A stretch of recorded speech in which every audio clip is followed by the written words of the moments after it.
Hi, everybody.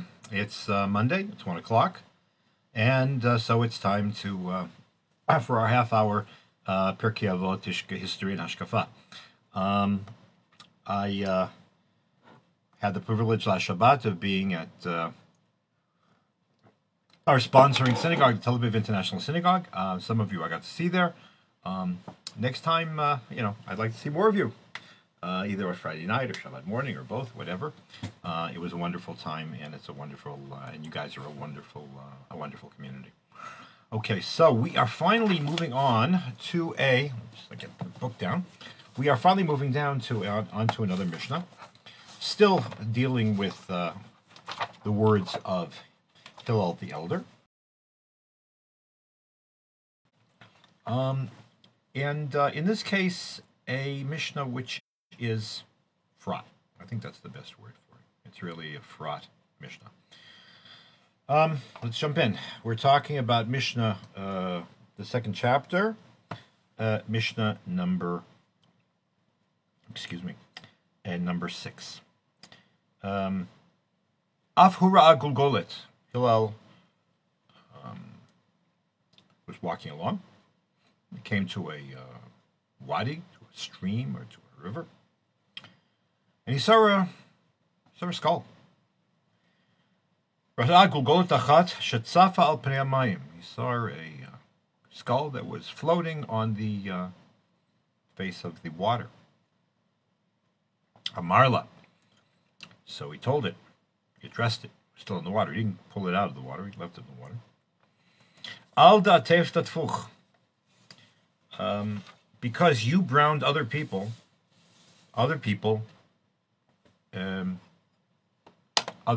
drowned you. V'sof mitayfayich, and those who drowned you, in the end, your fate will be theirs as well. In other words, they will be punished the exact same way. There's a lot to unpack in this Mishnah. Clearly, Hillel's point of departure is the assumption of divine justice, that there is a concept of measure for measure, midah keneged midah, famous. It's not a uniquely Jewish idea or something. It may very well have been derived from Jewish sources, certainly in terms of the Christian world. And I mention it because Shakespeare himself has a famous play called Measure for Measure. But when I see this Mishnah, I don't think of that Shakespearean play. I think more of a famous scene in Hamlet, which I would like to contrast with Hillel's statement before we sort of get down to its basic its root implications. In Hamlet is walking along the way. I think it's the 5th act. And there is a gravedigger who is busy disinterring people. And they discovered a skull. And the gravedigger said, I knew that skull. That's Yorick, the former jester of the court of the King of Denmark, who was the murdered father of Hamlet, for those of you who don't know the story. And Hamlet says to the gravedigger, let me see it. Let me see this. Let me see this skull. So he takes the skull, and he says as follows: Alas, poor Yorick, I knew him, Horatio, a fellow of infinite jest, of most excellent fancy. He hath borne me on his back 1,000 times, and now how abhorred in my imagination it is. It's a terrible thing to remember when you I assume this is the meaning, when you contrast his present state of being totally decomposed and simply just a skull, with the mirth and the joy that he gave me. My gorge rises at it. In other words, he has to sort of swallow. Here hung those lips that I've kissed, I know not how oft. Where be your jibes now? Where are your jokes, your gambols, your various outrageous actions, your songs, your flashes of merriment that were wont to set the table on a roar that would got people historically laughing? Not now to mock your own grinning, a sort of evil grin from the skull. Quite chopfallen. You're sort of crestfallen from the fact that you're dead. Now get you to my lady's chamber and tell her, let her paint an inch thick to this favor she must come. Make her laugh at that, prithee Horatio. Tell me one thing. So he's talking to Ophelia, that Ophelia should go and get ready for its coming. What's striking is the upshot of this encounter of Horatio with of Yorick, Hamlet with Yorick's skull, is effectively is effectively the idea that life is worthless. All comes to dust. What good is you? I mean, his validity was in making fun of things, in general. In other words, so in a funny way, Yorick can, in the dust-like and meaninglessness of his present existence, puts the lie to anything constructive in his own life. And there is a very, I mean, Hamlet's a tragedy. It's a very depressing and pessimistic view of life. This is it. This is all it waits for us, is the grave, and that's all. Strikingly, when you look at the way, now, that's the way he looks at death. That's the way he looks at Yorick. That's the way he looks at whatever. The best you can do in life is to be funny and to make fun of life, and then at the end of the day, you're just all you are is a decomposed corpse. Strikingly, if you look at Hillel's statement, he also encounters a skull, and according to many commentators, he recognized the person whose skull it was, because there's a moral issue which we will get to in a minute. Knowing whose skull it is, what's his reaction? His reaction is to see this person who obviously died an unnatural death and didn't have the privilege of being buried properly. And Hillel says that your ending is confirmation of a number of very, very deep moral rules which guide our lives. Number one, people ultimately get what they have coming to them. So let's assume for a minute he knows who this person was. You were the head of a crime family. You drowned other people, so it comes to you as well. Measure for measure. And this idea that the punishment fits the crime is a theme that runs through Jewish ethical literature, runs through the Torah. I know that it raises other moral issues, and we will get to them. But the assumption is here that as opposed to Hamlet, who sees for whom the encounter with Yorick's skull, to be more precise, is a moment in which he points out the meaninglessness of life, Hillel sees the skull and says, no. Ultimately, there is Ultimately, there is justice. Ultimately, there is people get their just desserts, the right desserts, and exactly in the way that God wants that punishment to be meted out. And he says, don't forget, and then he goes on. He says, it's not just that. Those who did this to you will in the end meet the same fate. In other words, once you start down the path, what was it? The emperor says, once you start the path of the dark side, you're caught up in it. Those of you who you meet who are your teachers in the dark side will end up acting out on you, and then those who acted on you will be. You will do to them, and then they will do to you, and there's an endless cycle of violence and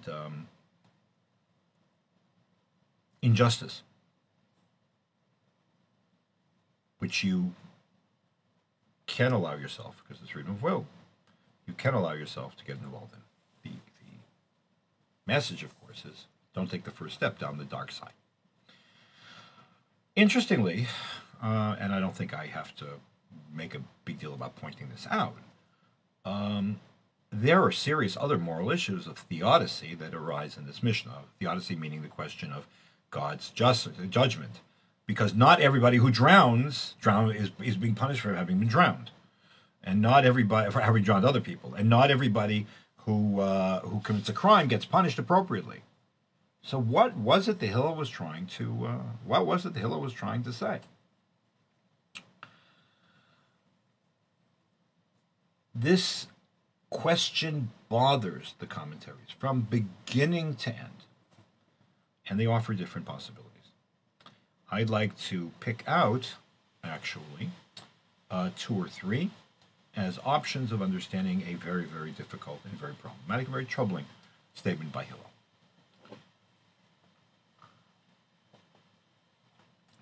Okay, number 1. The first one comes from the early 15th century. There was a man whose name was Rabbi Matityahu HaYitzhari. I think I've mentioned him before here. Matityahu HaYitzhari was a prominent rabbi in Spain in the early years of the 15th century. And he was one of the leaders of Spanish Jewry who were summoned by the Pope, the anti-Pope. Anti-Pope meaning his basically, what's a Pope and an anti-Pope? It's always a Pope. What's an anti-Pope? An anti-Pope is a Pope that got elected, but his election was never confirmed or never justified. In other words, when there's a fight between popes, the guy who loses, he's the anti-Pope. So there was an anti-Pope in Spain, in the city of Tortosa, actually Barcelona also, whose name was Benedict XIII. And Benedict XIII, in order partly to strengthen his bona fides as Pope, staged an enormous disputation in the city of Tortosa. It lasted a year and a half in 1410 to 1412, remember, 1410 to 1411, in which he tried to posited the proposition that the Talmud is a Christian book, and you can derive the beliefs of Christianity from the Talmud. Meaning, if Jews want to be real Jews, the good Jews, they have to be Christian. What he's trying to do is to take away the oral law from the Jews to lead to general collapse by the Jews in Spain, and with the hope or with the expectation the Jews would then simply become Christians. This is not the first time this had been raised. The first time this had really been raised on a large scale had been a disputation of 1263 in Barcelona, in which Nachmanides confronted the apostate Paul Christiani, who was trying to make the exact same point. In this case, this is 150 years later. In this case, the Pope was a little bit shrewder than the Church and the royal authorities in the 13th century. What they did was they took all of the major rabbis of Spain and put them effectively under house arrest in the city of Tortosa, so that they could not have any contact, and isolated them from their communities. And then Christian Catholic preachers and especially Franciscan and Dominican friars went throughout the country leading mass meetings to convince the Jews to convert to Christianity. These were accompanied by violence, not infrequently, and there was no one to stand up to them. So basically, the Pope deprived the Jews of their leadership, while they basically while the Church ran rampant, forced converting Jews throughout Spain. This was really stage 2 in the destruction of Spanish Jewry. Part 1 was the Great Nationwide Riot of 1391, and then you have 20 years later you have this disputation, and some 80 years later, finally, the Jews will be totally expelled from Castile and Aragon.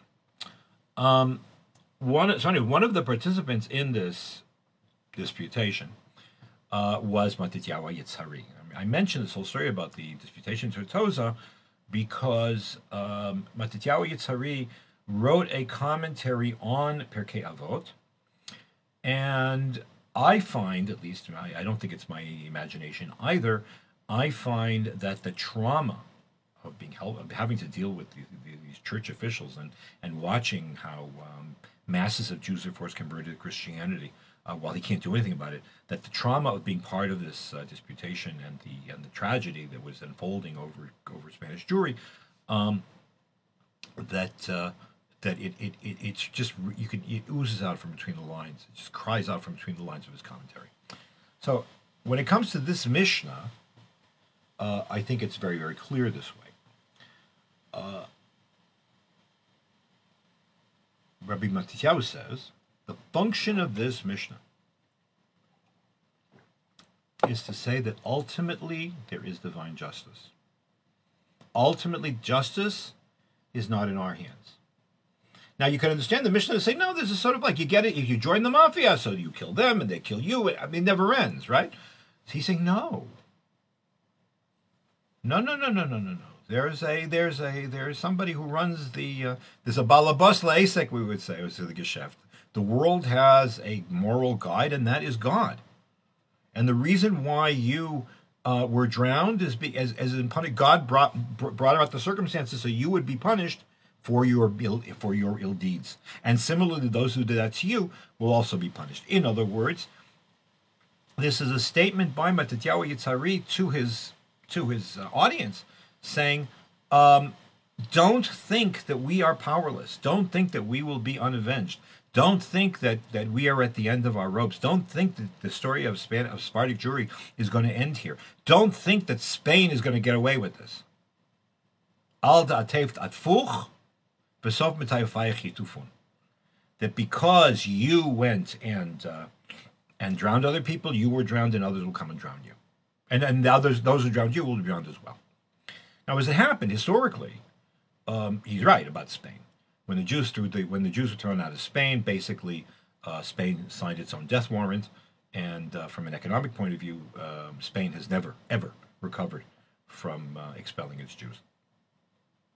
But the larger issue is that this is an affirmation of faith, even against all odds, that there is justice in the world, and that there is a judge in the world, and there is a law in the world, despite what appearances would seem to convey. So that is what Matityahu Yitzhari says, and I'm sure that it's a cri de cœur, it's a cry from the heart, from what he experienced himself. However, as I mentioned before, there is a serious problem here. And I'm not gonna. There's no way to mistake it. Not everybody who drowns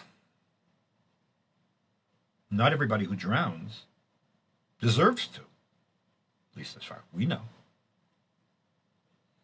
And drowning is a person who drowns. It's from a religious point of view. Presents a moral challenge, not just because of the death of the individual. It's like the circumstances of their death. People die. I mean, death is part of life. But drowning, which is, I thank God never drowned, but I can imagine. I mean, all you have to do is hold your breath, and you can begin to understand, have some kind of idea of what it means to drown. Drowning is a horrific way of dying. And according to the Torah, a person, after they die, a person's dignity has to be cared for, respected, so that their body is purified, they're put into shrouds, the body is treated with dignity, because it was a place where the soul dwelled, and it's brought to Kever Yisrael, it's brought to be properly interred, which is a major value in Judaism. We don't leave the body overnight unless there's extraordinary reasons, because it's an indignity to the person who died. The idea that a Jew should not have been buried properly and had that last dignity, when that happens, is a terrible tragedy. Otherwise, I'll give you an example. My dear friend, Professor Simcha Golden, whose son Hadar was killed in in Suketan, in the previous, not the last one, but the previous war with Gaza. The Hamas, in their evil and malevolent ways, are holding the bodies of Hadar and his fellow soldier Oren Shaul hostage. They're also holding 2 live Israelis hostage. And Simcha and his wife Leah have been trying to move heaven and earth to bring their son home to be buried properly, because that's part of our humanity as far as the Torah is concerned. A proper burial. It's why cremation is such an anathema.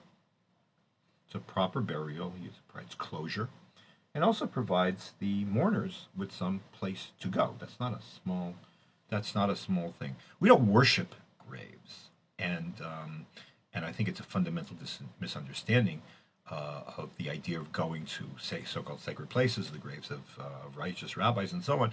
That is not. Nobody prays to the dead here, or they shouldn't. But it's a question of being as close physically to people from whom you cared as possible. It's also a very part of it. So it's a torture to those who survive if somebody dies and isn't buried. It's part of the horror of the Shoah, which is the automatic first thing that, of course, we think about when we encounter this Mishnah. And that is what, not everybody who is drowned deserved it, did anything to merit it, and certainly not, that has nothing about the right of people not to have proper burial. Strikingly, the rabbis already anticipated this in circumstances which are, to a certain degree, anticipate the modern times. The rabbis tell the story of 300 young men and women who were taken captive. The Midrash tells the story, or it's actually a Gemara in Gittin as well. It's not clear whether it's after the destruction of the first and second temple, or whether it's in the wake of Bar Kokhba. Wake of Bar Kokhba, the amount of Jews who were taken and sold into slavery was massive, to the degree that the Roman historians say that there were so many Jews who were sold into slavery that the slave market collapsed. But these 300, according to the Midrash, were taken to be sold into sex slavery, that they were sold to be male and female prostitutes, or male and female sex toys. And there could be nothing more horrific, no future more horrific, especially I think it might be for the parents, than that kind of life of degradation and decadence. Showing degradation. So the Midrash tells the story that the kids decided that this is not for us. And while they were on the boat being transferred from Eretz Israel to Rome, they decided to commit suicide. Now, strikingly, I mean, we all know that suicide per se is prohibited. We'll find out later on Pirkei Avot that the Mishnah says that if you commit suicide, then you forfeit your place in the world to come, or you endanger your soul after you die. All kinds of stuff. So suicide is not a thing, right? But they wanted it. But they were determined they were not going to live this life in which they were violating one of the on a regular basis, even against their own will. Even against their own wills. One of the three great prohibitions for which martyrdom is required according to Jewish law, which are apostasy, killing somebody else, and sexual depravity. The Medrash keeps going and says that the children prayed and wanted a sign to see if they commit suicide, is there such a thing as resurrection of the dead? In other words, confirming their status as righteous if you drown. And a voice came out of heaven and announced that, in fact, God promises that he will bring back the dead, he will resurrect the dead even from the depths of the sea. When they heard that, they Shema Yisrael, and jumped in the water en masse and drowned. What's the point? The point is that this is in stark contrast to Hillel. Because as opposed to Hillel, they're talking about bodies that they're not going to be found. They're people that are drowned. But here they're people that are drowned. They're not being punished. They're doing this and they're undergoing this because they want to avoid sinning. It's the polar opposite.